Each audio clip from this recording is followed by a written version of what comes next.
온유한 사람은 복이 있는 사람입니다. 왜냐하면 예수님께서 천국의 8가지 복을 말씀하신 적이 있어요. 우리가 산상수훈이라고도 하는데 그 8가지 복 중에 온유한 자가 뭐가 있다? 복이 있다. 그들이 땅을 기업으로 받을 것이다. 온유한 자가 복이 있다. 오늘 저와 여러분이 온유한 마음을 갖고 살면 하나님의 복이 많은 것이다. 성경에는 이 온유한 사람이 여러 명이 등장합니다. 그 중에 하나님께서 칭찬하신 온유한 자가 있는데 그 사람이 누구냐? 모세입니다.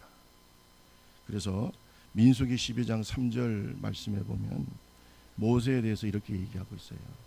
이 사람 모세는 온유함이 지면의 모든 사람보다 뭐예요? 더하다. 그런데 저는 이 모세를 생각할 때마다 과연 이 사람이 원래 온유한 사람인가? 아니라고 생각이 돼요. 왜냐하면 사람을 죽여가지고 도망친 사람이잖아요. 그죠? 그런데 그걸 온유하다고 할 수 있을까? 뭐 그때야 자기가 의의 분으로 했든지 아니면 뭐 자기 민족을 해방시키려고 좋은 의도로 했든지 간에 어쨌든 간에 사람을 쳐서 죽인 사람이에요. 또 이집트 왕자일 때 우리가 영화 같은 데 보면 많은 전쟁을 경험한 사람인데 과연 이 사람이 온유할 수 있을까? 하나님이 모세를 다루고 다뤄서 온유한 자가 되게 만드신 줄로 믿습니다. 세상의 일은 그저 세상의 능력과 지식과 경험으로 할 수 있지만 하나님의 일은 온유하지 않으면 못해요. 누가 그러더라고. 회사에서 말 안 들으면 어떡해요? 회사에서 자꾸 말 안 듣고 그 회사 사장님 말 안 듣고 CEO 말 안 듣고 자꾸 혼자서 막 행동하고 그러면 어떻게 해요? 월급을 안 주면 돼요. 그잖아요. 그러면 그 사람이 그것 때문에 어떻게 해요? 순종하죠. 그래서 그 월급이라고 하는 뭐 요새는 또 뭐 노동조합도 있고 해서 좀 복잡하긴 하지만 어쨌든 간에 그러한 관계잖아요. 계약 관계잖아요. 그러니까 열심히 노력하지 않으면 월급을 안 주기 때문에 노력을 해요. 사람을 제재할 방법이 있잖아요. 군대에서는 명령 안 들으면 어떻게 돼요? 잘 몰라요? 빠따하지. 옛날에는 빠따를 했는데 요새는 그게 아니고 영창이 들어갑니다. 진짜. 그죠? 그런데 여러분 교회에서는 만약에 뭐 말을 안 듣고 순종하지 않고 하면 방법이 뭐 어떻게 하겠어요? 제가 여러분 빠따 때리겠습니까? 영창을 보내겠습니까? 뭐 여러분한테 월급을 안 주겠습니까? 그게 안 되잖아요. 그러니까 주의 일은 뭐 해야 돼요? 사람이 온유해야 되는 거예요. 동의하십니까? 여기 우리 여성교회 회장님도 계시고 남성교회 회장님도 계시는데 온유하지 않으면 주의를 하겠습니까? 그래서 온유는요 마치 그런 것 같아요. 우리가 배추로 생배추로 김치를 담글 때 어떻게 해요? 절이죠. 어디다 절입니까? 소금물에다가 확 해서 한 이틀 절이나요? 잠깐 절입니까? 하루나 이틀을 절입니다. 그러면 어떻게 돼요? 그 빳빳했던 배추가 생배추가 어떻게 돼요? 숨이 죽습니다. 죽어서 바달바달. 저희 어머니도 옛날에 배추를 뭐 300포기씩 뭐 이렇게 뭐 기본이 100포기잖아요. 300포기씩 뭐 담을 때 보면은 이런 큰 뭐 다라나 이런 데다가 그냥 배추를 그냥 절이잖아요. 절이는 거. 나중에 보면은 그 생배추들이 바달바달 힘이 다 빠져가지고 이럴 때 그걸 갖고 뭘 해요? 김치를 담을 때 맛있는 김치가 되지. 여기도 아직 생배추가 있나? 숨이 죽어야 돼요. 아직도 그래가지고 하나님 앞에서 쓰임 받기가 어려워요. 따라합시다. 숨이 죽어야 된다. 아직도 그런 고집을 가지고 그런 성격을 가지고 주의를 하겠다고 하겠습니까?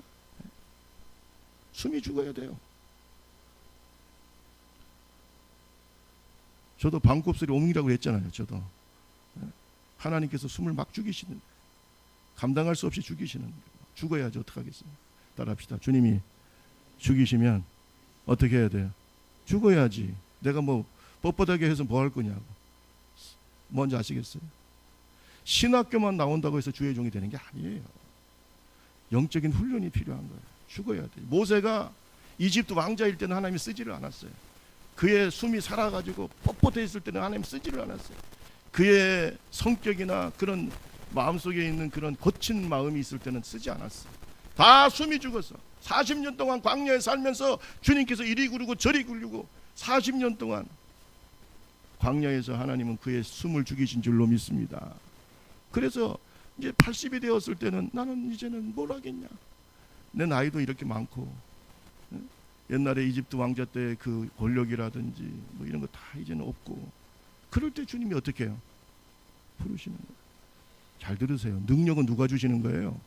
내가 했다고 하나님은 절대 그런 사람 좋아하지 않아요. 내가 했습니다. 사울이 숨이 덜 죽어서 나중에 버림받은 거 아니요. 내가 했다. 아주 멀었어요. 내가 했다. 택도 없는 소리 하지 마세요. 내가 하는 게 뭐가 있습니까? 다 하나님이 주시는 거죠. 하나님이 주셔서 하는 거지. 건강도 주셔야 돼요. 오늘 제가 조금 몸이 조금 이제 목살이 좀 갈라져서 죄송합니다만 어제 하루 종일 몸이 좀 안 좋아가지고 누워서 기도하면서 건강 누가 주셔야 돼요? 하나님이 주시는구나. 내 힘으로 되는 게 뭐가 있냐고요. 숨이 죽어야 돼요. 여러분 원래 모세가 강한 사람이고 거친 사람이죠. 그런데 그를 하나님께서 버들버들한 온유한 사람으로 만들어 주신 줄로 믿습니다. 그래서 마치 거친 망아지가 여러분 망아지가 아무리 좋은 종자라도요 망아지는 쓸 수가 없어요. 망아지를 제대로 쓰려면 어떻게 해요? 그것을 훈련을 시켜서 명마가 되게 만들어야 되잖아요. 그죠? 그러지 않으면 망아지가 어떻게 쓰임 받겠습니까? 사람을 태울 수가 있습니까? 전쟁터에 나갈 수 있습니까?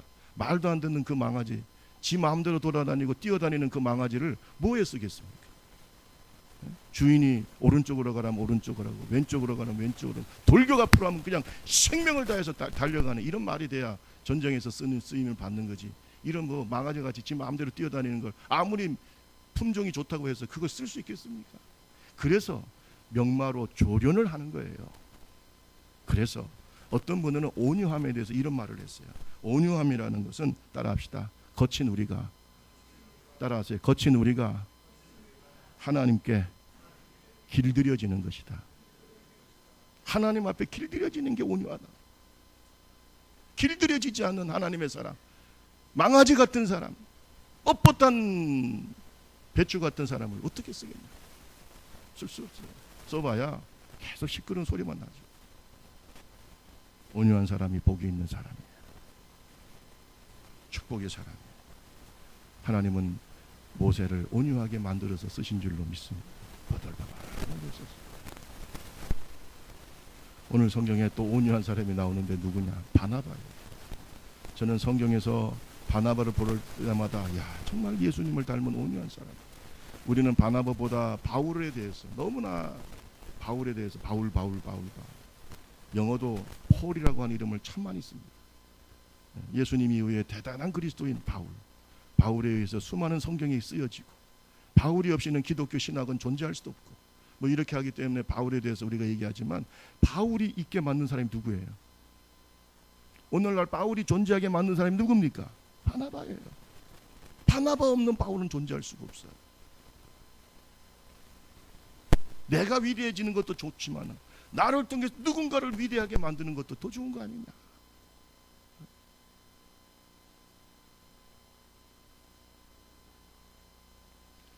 이 바나바를 통해서 하나님은 안디옥 교회를 위대한 주님의 몸된 교회로 부흥시킨 줄로 믿습니다. 그리고 바울을 사울이었던 하나님께 정말 불순종하고 예수 그리스도를 박해하고 악명 높았던 박해자 사울을 변화시켜서 그가 초대 예루살렘 교회의 가장 위대한 지도자가 되게 만든 사람, 거기에 일조한 사람이 누구냐? 바나바예요. 이 바나바는 개종한 레위인입니다. 원래 레위인인데 거기에서 개종을 해서 그리스도인이 됐습니다. 권위자, 위로자라는 뜻이 있어요. 따라합시다. 위로자. 위로자라고 하는 말 속에 그의 온유함도 들어있어요. 위로자. 오늘 이 바나바를 통해서 하나님이 기뻐하시는 온유한 자가 어떤 특징을 갖고 있는지 오늘 저와 여러분이 한번 이 말씀 속에서 새로워지기를 주님의 이름으로 축원합니다. 따라합시다. 바나바는 착한 사람입니다. 착한 사람이에요. 바나바에 대해서 여러분 앞에 붙은 용어가 있어요. 착한 사람. 우리 나같이 11장 24절 말씀 나눠보세요. 24절. 11장 24절 다 같이 읽습니다. 시작. 믿음이 충만한 사람이라 이에 큰 무리가 주께. 바나바는 착한 사람이다. 굿맨이라고 영어 성경에 착한 사람. 착한 사람은 여러분 언뜻 무슨 생각이 듭니까? 다른 사람을 위하는 사람, 인격적인 사람, 도덕적으로 윤리적으로 뭐가 없는 사람, 흠이 없는 사람, 모범이 되는 사람, 이런 사람 우리가 착한 사람이라고 얘기해요. 저는 그래요. 영적이고 대단한 능력이 있어도 착하지 않으면 소용이 없다. 우리가 과거에는 착하지 못했다 하더라도 착해져야 된다. 동의하십니까? 왜? 세상 사람들은 우리의 착함을 보고 하나님을 보는 거예요. 우리가 대단한 능력이 나타나고 기적이 나타나고 나를 통해서 은사가 나타나고 이런 것을 통해서 세상 사람들이 하나님을 보는 게 아니고 우리의 착한 행실을 통해서 하나님을 보는 거예요. 오늘날 한국 교회가 능력이 없어서 이렇게 지금 욕을 먹고 있습니까? 저는 생각할 때 착하지가 않아요. 세상의 가장 기본적인 도덕과 윤리와 법도 어떻게 해요? 어겨요, 안 어겨요? 어기죠. 더 이상 교회가 존경을 받지를 못하잖아요. 왜? 착하지가 않아요. 대단한 능력자가 되라고 합니까? 착한 사람이 돼요. 아멘은 이렇게 안 할 줄 몰랐네. 뭔 말인지 아시겠어요? 바울을, 여러분 바나바를 통해서 위대한 기적이 나타났다는 말이 있어요, 없어요? 성경을 한번 보세요. 바울을 통해서는 놀라운 기적이 나타나고 수많은 역사가 나타났지만 바나바를 통해서 엄청난 기적이 나타났다는 말은 없어요. 그런데도 하나님은 바나바를 위대하게 쓰신 것은 그가 무슨 사람이에요? 착한 사람. 이 착함도 성령의 열매인 줄로 믿습니다. 양선이라는 게 바로 착함이에요. 성령이 역사하지 않고선 착해지지가 않아요. 사람은 근본적으로 악한 존재들. 요즘 여러분 PC방 알바들이 떨고 있대요. 사람들이 미쳐서 찌르고 있으니까 얼마나 사람들이 거친지. PC방 알바들을, 여러분 PC방에서 알바하는 학생들 대부분 대학생들 아닙니까? 그 돈 벌어가지고 학비를 대고 힘들게 살아가고 열심히 살아가는 우리 청년들인데 이제는 그냥 누가 와가지고 자기를 찌를까봐 너무나 세상이 거칠어져 있어요. 심지어는 이렇게 24시 편의점 알바도요 불안해서 못하겠대요. 세상이 거칠어져 있어요. 그러면 오늘 예수 믿는 저와 여러분은 어떻게 해야 돼요? 온유해야 돼요. 동의하십니까? 착해야 돼요. 착해야 돼요. 바나바는 뭐한 사람이라고요? 착한 사람. 사람들에게 인정받는 것이. 저분은 인격적인 분이야. 착한 분이야. 법 없이도 살 수 있는 사람. 절대 거짓말하는 사람이 아니에요. 이런 것이 가장 기본적인, 이런 것이 중요한 것이에요. 신의를 지키고 말 한마디 한마디에 무게가 있고, 그게 진짜 착한 사람이죠. 영성은 도덕성을 포함하고 있는 거예요. 모든 도덕적이고 윤리적인 사람이 영적이지는 않아. 그렇죠? 예수 안 믿는 사람 중에서도 도덕적인 사람들 많잖아요. 그러니까 모든 도덕적인 사람이 영적이라고는 볼 수 없지만 영적인 사람은 반드시 도덕적이어야 된다. 그게 성령의 역사예요. 그래요, 안 그래요? 영적이면서도 악한 죄를 짓고 죄를 범하고 도덕질하고 간음하고 사기치고 도덕적으로 윤리도 지탄을 받고, 그게 과연 성령 충만한 것이냐? 혹시 여러분이 저한테 어떤 사람에 대해서 그렇게 얘기한다면 저는 그건 악령이 역사하는 거지 성령이 역사하는 게 아닙니다. 착해야 돼요. 따라합시다. 온유한 사람은 착한 사람이다. 착한 사람이에요. 마태복음 5장 16절 보세요. 마태복음 5장 16절에 보면 주님께서 이렇게 말씀하고 있어요. 이같이, 다 같이 한번 읽어봅시다. 시작. 이같이 너희 빛이 사람 앞에 비치게 하여 그들로 너희 착한 행실을 보고 하늘에 계신 너희 아버지께 영광을 돌리라. 우리 좁은 길 교회가 대단한 어떤 능력을 나타내고 하나님의 위대한 사도의 교회가 되고 그런 것보다 착한 교회가 됩시다. 아, 저 교회는 착한 교회야. 이 지역사회에서 인정받아야 저 교회는 착한 교회, 저 교회에 속한 사람들은 착한 사람이야. 이것을 통해서 그 착한 행실을 보고 하늘에 계신 너희 하나님 아버지께 사람들이, 세상 사람들이 뭘 보게 하라고요? 영광을 돌리고. 오늘날 착하지가 않습니다. 착합시다. 착한 자가 되자. 여러분, 성경에 보면 착한 사람의 모델이 또 나오는데 누구죠? 이삭이죠. 여러분, 이삭은 그 이름이 웃음이라는 뜻이 있어요. 얼마나 온유하고 착한 하나님의 사람이죠. 100세 때 아브라함이 낳았어요. 기도로 낳은 아들. 그 아브라함의 얼굴에 웃음을 준 사람이 바로 이삭인데, 이삭은 자기 아버지가 자기를 모리아산에서 하나님께 번제로 바칠 때에도 어떻게 해요? 그냥 양같이 어떻게 해요? 그냥 순종. 주님은 이 이삭의 착함을 보고 그의 인생을 가만히 보면요, 큰 굴곡 없이 하나님을 축복하세요. 이삭의 삶.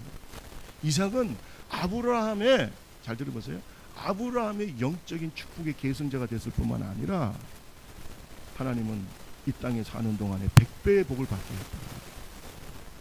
저는 야곱하고 좀 다릅니다. 그 아들 야곱하고. 이삭은 온유한 사람, 야곱은 좀 거칠어, 그죠?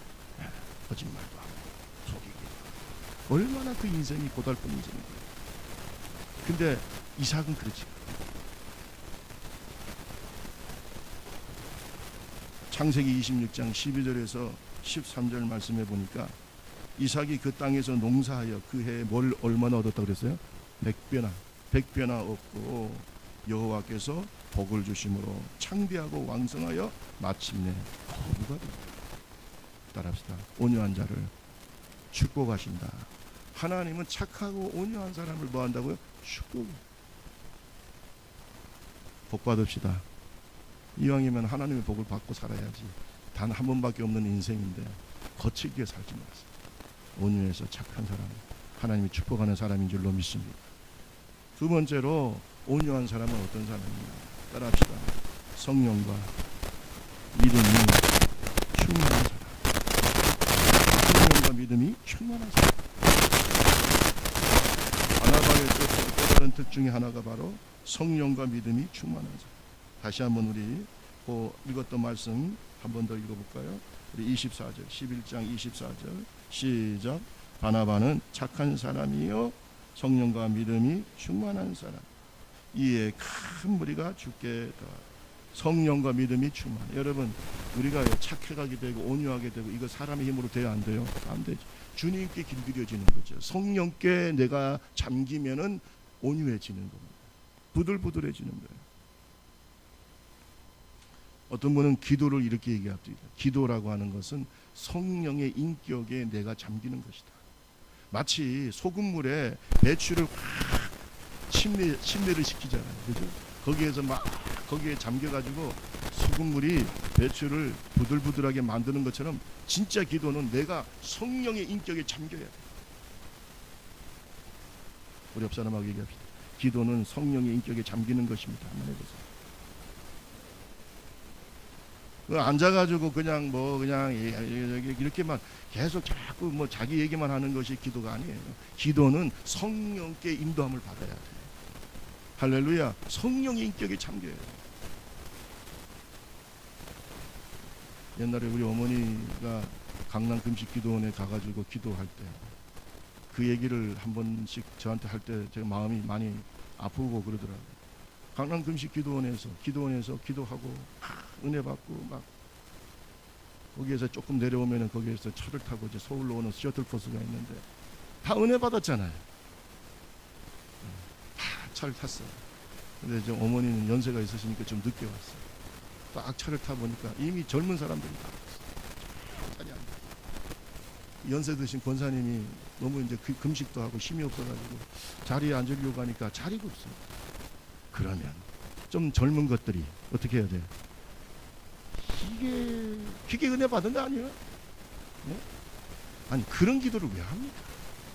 일어나가지고 아이고 권사님 얼마나 금식하시느라 힘드셨어요. 여기 앉으세요. 이랬다면은 그냥 거기에서도 감동을 받죠. 그런데 이 할머니 권사님이 세상에 밑에가 너무 몸이 힘드니까 밑에다가 그 옆에다가 자리를 깔고 거기에 그냥 중간 그 통로에 앉았다는 거예요. 그래도 옆에 있는 젊은 것들은 젊은 것이라고 해야지 뭐. 권사님 한번 앉아보세요. 말 한마디 없더래요. 기도하면 뭐 합니까? 예? 누가 그러더라고. 40일 기도하고 난 다음에 한 끼만 먹으면 정욕이 다 나타난대요. 그런 기도를 왜 합니까? 성령의 인격에 잠겨야지. 내가 부들부들 해줘야 될 거 아니에요. 성령의 인격에 잠겨서 내가 변화돼야 그게 기도지. 그 앉아가지고 하나도 변화되지 않고 그래가지고 무슨 기도를 할까? 여러분, 금식 기도는요, 나를 죽이는 기도예요. 그 어머니가, 권사님이 그것이 서러워서가 아니라, 야, 이래가지고 은혜 받는다고 하는가 하면서 한탄을 하는 거예요. 여러분 잘 들으세요. 오늘 저와 여러분들이 성령이 충만하고 믿음이 충만하기를 주님의 이름으로 축원합니다. 오늘 성경에 보면은 예수님도 성령에 잠겨서 주의 일을 했어요. 사도행전 10장 38절에 보면 하나님이 나사렛 예수에게 성령과 능력을 기름 붓듯 하셨다. 할렐루야. 하나님이 나사렛 예수에게 성령을 뭐라고요? 기름 붓듯. 예수님의 사역은 하나님의 사역이에요. 예수님의 사역은 성령의 사역이에요. 할렐루야. 예수님의 온유하고 그 겸손한 성품은 막 성령께서 주시는 열매이기도 합니다. 할렐루야. 물론 예수님은 하나님이시지만, 여러분 오늘 저와 여러분이 성령으로 충만하기를 주님의 이름으로 축원합니다. 성령이 우리 속에 역사하시고 성령이 우리의 인격을 변화시키면 예수님의 온유하고 겸손한 인격을 우리가 닮아갈 수가 있는 것입니다. 거친 마음이 부들부들한 온유한 마음. 그러면 나도 편안하고 다른 사람도 어떻게 해요? 편안. 온유한 사람이 좋아요? 거친 사람이? 옆 사람 한번 물어보세요. 온유한 사람이 좋아요? 거친 사람이 좋아요? 한번 물어보세요. 빨리. 아니 여러분이 만약에 딸을 시집을 보낼 때 거친 사람한테 보낼 거예요? 온유한 사람한테 보낼 거예요? 알기는 잘 하시잖아요. 우리가. 그렇잖아요. 온유한 사람은 온유한 사람. 예수님께서 말씀하십니다. 마태복음 11장 29절에 나는 마음이 온유하고 겸손하다.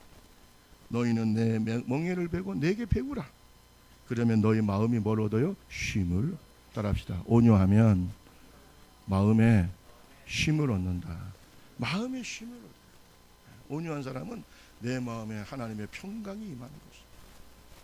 다른 사람에게도 평강이 넘치는 하나님의 종이 되는 줄로 믿습니다. 온유한 사람이 되면 내 마음에 평화가 넘칩니다. 분노하고 마음이 거칠고 마치 갈릴리 바다에서 풍랑을 만난 예수님의 제자들처럼 내 마음이 풍랑치면 마음에 쉼이 있어요? 없어요? 없어요. 그런데 주님께서 잔잔해라. 거기에 내 마음이 잔잔해지면 거기에 평안이 오고 쉼이 오는 줄로 믿습니다. 우리 좁은 길 교회가 성령 충만 온유한 교회가 되기를 주님의 이름으로 축원합니다. 어떤 교회는 성령이 충만하다 그러면 꼭 능력만 자꾸 얘기해요. 우리 교회는 능력이 있어서 그것도 중요하지만 그것도 중요하죠. 그러나 더 중요한 것은 거칠지 말아요. 아멘. 교회를 이끌어가는 사람들이 온유. 말도 거칠지 않고 온유하고 행동도 뭐예요? 온유. 오늘 이것이 성령 충만인 줄로 믿습니다. 초대교회 7 집사를 선출하는 기준이 뭡니까? 여러분 아시다시피 성령과 지혜가 충만한 사람. 교회의 지도자는 성령이 충만해야 돼요. 그 충만한 능력만 얘기하는 게 절대 아니다. 다른 사람들에게 볼 때 양선, 착함이 있어야 돼요. 온유함이 있어야 돼요. 아, 이분은 우리 교회를 이끌어갈 수 있는 지도자다. 이렇게 느낌이 오는 것입니다. 오늘 저와 여러분이 온유한 하나님의 종들이 되기를 주님의 이름으로 축원합니다. 말세에 사는 주님의 종들은 술 취하지 말아야 됩니다. 거칠지 말아야 됩니다. 술 취하지 말고 성령에 취해 살아야 되는 것입니다. 성령의 충만함을 받아야 되는 것입니다. 그리고 기도할 때도 성령 안에서 기도하는, 그래서 내 인격이 변화되고 내 삶이 변화되는 하나님의 종들이 되어야 될 줄로 믿습니다. 에베소서 6장 18절 말씀에 보면은 모든 기도와 간구를 하되, 따라합시다. 항상 성령 안에서 기도하고 성령의 인격 속에서 성령 안에서 기도하라는 것이. 저도 새벽마다 하나님 앞에 엎드려 기도하지만 그때마다 성령의 인격 속에 내가 잠긴다고 생각을 하는 것이. 그러면 거친 마음이 편안해지는 것이. 여러분 이 땅에 사는 동안에 우리는요 거칠어지기 쉬워요. 광야 같은 세상입니다. 이스라엘 백성들도 하나님을 원망하고 하나님 앞에 불평하고 얼마나 거칠어졌어요. 그런데 그 이스라엘 백성과는 다르게 모세는 항상 성령이 충만했기 때문에 온유한 사람이 된 줄로 믿습니다. 온유한 사람이다. 마지막으로 한 말씀은 더 드립니다. 따라합시다. 온유한 사람은 평화의 사람입니다. 여러분 저는요 이 바나바를 보면요 모범적이에요. 왜냐하면 그가 물론 평화의 사람이고 온유한 사람이긴 하지만은 제일 먼저 자기의 재산을 아낌없이 주님께 드립니다. 사도행전 4장에 보면은 구브로에서 난 레위족 사람이 있으니 이름은 요셉이라 사도들이 일컬어 바나바라 번역하면 위로의 아들이라니 그가 밭이 있음에 팔아 그 값을 가지고 사도들의 발 앞에 둡니다. 자기의 밭을 팔아서 구제를 합니다. 가난한 사람들 사도들이 그 예물을 가지고 헌금을 가지고 하나님을 위해서 마음껏 쓰라고 그걸 하나님께 바쳤어요. 그런데 이것을 누가 흉내냈냐면 아나니와 뭐예요? 사피라가 보니까 너무나 좋아 보이거든. 그런데 이 헌신을 흉내냈는데 여러분 진정한 헌신은 흉내내서 되는 게 아니에요. 정말로 마음에 하나님께 헌신하는 마음이 있어야 될 줄로 믿습니다. 그런데 이 아나니와 사피라는 사람들한테 보이려고 그냥 그 헌신을 흉내내다가 결국 두 부부가 하나님 앞에 저주받고 죽어버리는 이런 일이 벌어진 것입니다. 여러분 어쨌든 간에 이 바나바는 모범적으로 주의 몸된 교회를 섬겼던 그런 사람인데 이렇게 착하고 잘 보세요. 온유한 사람이요 평화의 중재자가 될 수 있는 거예요. 여러분 평화의 중재자가 아무나 되는 게 아니에요. 여러분 저는 이 화해에 대해서 제가 논문도 써보고 했는데 화해는요 이 화해를 시키는 사람이 양쪽 사람들에게 다 뭘 받아야 돼요? 인정을 받아야 화해자가 되는 거예요.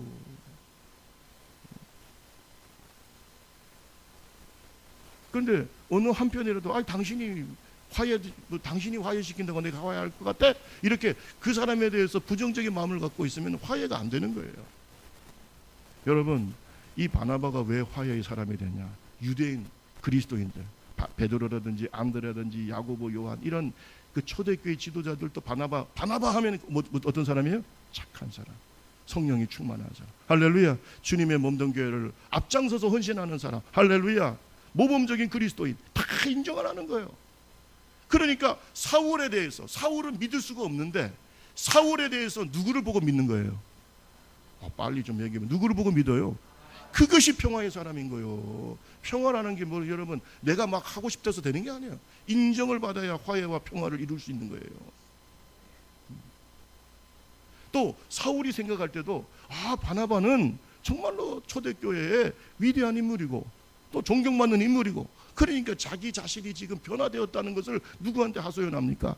사울이 바나바한테 하소연하고 오늘 성경 말씀에 보니까 이 바나바가 누구를 찾아갑니까? 다소에 있는 사울을 찾아가서 그때까지만 해도 이 예루살렘에 있는 지도자들이 인정을 안 하는 거예요. 바울을 그의 변화를 인정하지 않는 거예요. 하기야 얼마나 악명 높은 이름이었으면은 그걸 받아들이기 어려웠겠어요. 그런데 오늘 성경에 보니까 안디옥 교회에 제일 처음에 바나바가 가고 나중에 바나바가 다소는 안디옥에서 조금 떨어져 있어요. 그 다소까지 가가지고 누구를 데리고 옵니까? 사울을 데리고 와가지고 같이 안디옥에서 주의 종들을 가르친 줄로 믿습니다. 제자들을 가르친 줄로 믿습니다. 이 중매자, 평화의 중재자 역할을 한 사람이 누구예요? 바로 바나바예요. 우리 다 같이 11장 25절 26절을 한번 읽어봅니다. 바나바가 시작. 바나바가 사울을 찾으러 다소에 가서 만남에 안디옥에 데리고 와서 둘이 교회에 1년간 모여 큰 무리를 가르쳤고 제자들이 안디옥에서 비로소 그리스도인이라 일컬음을 받게 돼. 할렐루야. 여러분 평화의 사람은 하나님의 아들이요 평화의 사람은 예수의 진정한 제자인 줄로 믿습니다. 바나바가 이렇게 평화의 사람이고 또 바울을 데리고 와가지고 거기에서 바울이 인정받게 한 거예요. 안디옥 교회가 막 부흥되는 것을 보고 예루살렘 교회에서 바나바가 그래도 바울을 저렇게 데리고 와가지고 같이 사역을 하는데 주의 몸된 교회가 부흥이 되는구나. 이때부터 이 예루살렘 교회가 바울도 인정하고 바나바도 인정하게 된 줄로 믿습니다. 큰 무리가 모여서 그때 안디옥 교회가 부흥이 됐는데, 그때부터 이 예수 믿는 사람을 뭐라 불렀다고요? 그리스도, 크리스찬이라고 하는 말이 여기서부터 나왔다. 여러분, 그리스도인이라는 말이 무슨 뜻인지 아세요? 축소판이라는 뜻이죠. TIAN이 붙으면 이게 축소판이래요. 축소판. 따라합시다. 예수의 축소판. 예수 그리스도의 축소판이라는 것이 크리스찬이라는 말 속에 있어요. 예수님을 닮아가는 자, 예수님을 따라가는 자가 바로 그리스도인이라는 뜻이에요. 그래서 우리가 그리스도인이라고 할 때는요, 나는 예수의 축소판이요. 아멘 안 할 줄 알아서 충격받았나 봐요. 난 누구의 축소판이라고요? 예수의 축소판이요. 나는 예수를 따르는 사람이요. 그러면 우리 속에 누구의 모습이 나타나야 돼요? 예수님의 모습 중에 가장 위대한 모습은 평화입니다. 예수님은 하나님과 우리 사이를 평화롭게 하시고 이방인과 유대인 사이에 맡긴 담을 허시고 평화롭게 하신 줄로 믿습니다. 그러려면 어떻게 해야 되냐? 온유한 사람이 돼야 됩니다. 인정을 받아야 되는 거예요. 할렐루야. 오늘 저와 여러분을 통해서 주님의 평화가 우리 교회에 임하고 여러분 가정에 임하고 또 이 사회에 임하기를 주님의 이름으로 축원합니다. 정말 저는 그래요. 남북의 평화 통일되려면요, 우리 한국 교회가 큰 역할을 해야 되는 거예요. 진짜 모범적인 교회가 돼야 돼요. 그러면 남북 통일도 예수 안에서 이루어질 줄로 믿습니다. 왜? 양쪽에서 인정을 받아야 돼요. 한국 사회에서도 인정받고 북한에 있는 사람들도 야, 한국 교회는 믿을 만하다. 이러면 우리는 평화의 중재자가 될 수가 있는 거죠. 온유함을 가만히 보니까요, 용서하고도 관계 있어요. 따라합시다. 온유한 사람은 용서의 사람이다. 이 평화의 사람이라는 것이 뭐냐? 화해를 할 수 있다는 것은 그 사람을 용서할 때 그것이 이루어지는 것이죠. 마가 요한이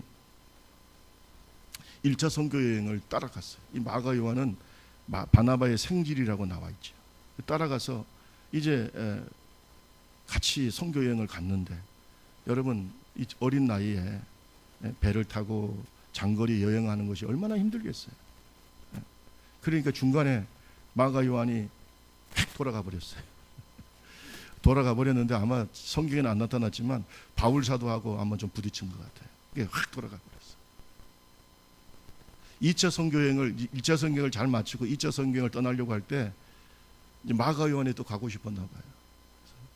바나바한테 저도 갔으면 좋겠어요. 그러니까 바나바가 바울한테 우리 요한을 용서하고 데리고 갑시다.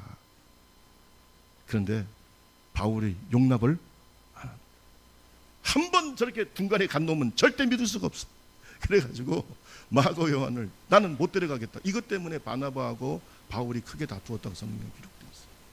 그래서 그냥 우리 그럼 같이 가지 말고 서로 따로따로 갑시다. 그래서 2차 선교 여행은 바나바는 이 마가 요한을 데리고 어디로 갑니까? 구브로로 가요. 구브로는 자기의 고향이야. 바나바의 고향이에요. 그래서 구브로를 가고, 지금으로는 키프로스 섬이에요. 구브로를 가고, 그 다음에 이 바울은 실라를 데리고 2차 선교 여행을 떠납니다. 나중에 결국은 이렇게 나누어져서 간 것이 더 큰 하나님의 역사를 이룬 줄로 믿습니다. 우리는 하나님의 뜻을 다 알 수가 없어요. 자, 그런데 여러분 잘 보세요. 바나바는 바울을 용서한 것처럼 누구를 용서한 거예요? 마가 요한을 용서한 거예요. 그가 그의 인척이라서 그런 게 아니야. 바나바의 마음이 착한 마음이고, 아멘, 평화의 사람이기 때문에 이 마가 요한을 용서한 줄로 믿습니다. 그래서 여러분 보세요. 이렇게 낙인을 딱 찍혀버리면은 다른 사람들이 마가 요한하고 같이 사역을 할 수가 없어요. 아이고 마가 요한 그 성질 더러워. 그냥 중간에 가버렸어. 이런 소문이 계속 나면 이 마가 요한이 초대교회 때 크게 쓰임을 받을 수가 없어요. 그러니까 바나바가 이 마가 요한을 데리고 가서 함께 사역을 하면서 그를 잘 가르친 줄로 믿습니다. 그런데 아직까지 바울은 마음이 거칠어. 아직도 거칠어. 그래가지고 마가 요한을 절대 용서할 수가 없어요. 중간에 가버렸다고. 절대 용서할 수 없어요. 기질적으로 보면요, 제가 보면은 이 바울 사도가 좀 담즙질적인 이런 기질이 좀 있어요. 아주 깐깐하고 아주 그냥 맺고 끊는 것이 정확하고 이런 스타일이에요. 그런데 여러분 어떻게 된 줄 아세요? 바울 사도가 노년에 감옥에 갇혔을 때, 마가 요한을 데리고 와라. 그는 나에게 유익하다. 이렇게 얘기합니다. 우리 다 같이 디모데후서 4장 10절 11절 말씀 볼까요? 자, 디모데후서 4장 10절 11절. 대만은 이 세상을 사랑하고 나를 버리고 데살로니가로 갔고 그레스게는 갈라디아로 디도는 달마디아로 갔고 11절 시작. 누가만 나와 함께 있는 내가 올 때에 마가를 데리고 오라. 그가 나의 일에, 잘 보세요, 바울이 성숙해지고 온유해지고, 아멘, 마음이 부드러워지니까 누구를 용서하게 돼요? 마가 요한을 용서. 마가 요한을 데리고 와라. 그는 나의 일에 유익한 사람이다. 나중에 이 마가 요한이 마가복음을 기록하게 된 줄로 믿습니다. 그러니까 바나바는 이렇게 정말로 사람들에게 인정받지 못하고 화해하지 못하는 사람들을 화해시키는 평화의 사람이에요. 용서하지 못할 때 용서하는 사람이에요. 여러분, 오늘날 이 시대에 이러한 온유한 사람이 필요한 줄로 믿습니다. 세상이 너무나 거칠고 서로가 서로에게 분노하고 용서하지 못하고 이혼율도 지금 굉장히 우리나라가 높고, 이런 시대에 오늘 저와 여러분이 바나바같이 온유하고 평화의 사람, 용서의 사람 되기를 주님의 이름으로 축원합니다. 그것은 처음에는 다른 사람들이 이해하지 못하고 처음에는 그것은 아이고 저래 가지고 되겠나 생각할지 몰라도 시간이 가면 갈수록 온유한 사람은 빛을 발하게 돼 있어. 오늘 저와 여러분이 평화의 도구가 되기를 주님의 이름으로 축원합니다. 우리 옆 사람하고 얘기합시다. 평화의 사람이 됩시다. 풍성한 열매가 있는 계절이죠. 가을입니다. 마음도 풍성해지는 참 좋은 계절이죠. 오늘 온유한 마음을 갖고 살기를 주님의 이름으로 축원합니다. 온유한 사람은 성령의 사람, 예수님을 닮아가는 주님의 제자. 온유한 사람의 모델은, 가장 근본적인 모델은 예수님이시고, 오늘 예수님을 가장 많이 닮았던 한 그리스도인을 여러분과 말씀을 나누었는데 그 사람이 바로 바나바입니다. 바나바가 있었기 때문에 바울이 있고, 바나바가 있었기 때문에 마가 요한이 있고, 할렐루야. 이런 사람이 되자 이 말이에요. 나만 잘나고 나만 똑똑하고 나만 그러지 말고 하나님의 미랄이 되어서 주의 몸된 교회를 세우고 평화의 사람이 되고 착한 사람이 되고 성령의 사람이 되는 하나님의 종들이 되기를 주님의 이름으로 축원합니다. 온유한 사람은 착한 사람입니다. 온유한 사람은 성령과 믿음이 충만한 사람입니다. 온유한 사람은 평화의 사람입니다. 이런 사람들의 미소가 그리워지는 거친 세상입니다. 온유한 사람의 미소가 우리 속에서 넘쳐나기를 주님의 이름으로 축원합니다. 우리 다 같이 찬양집 27장 주님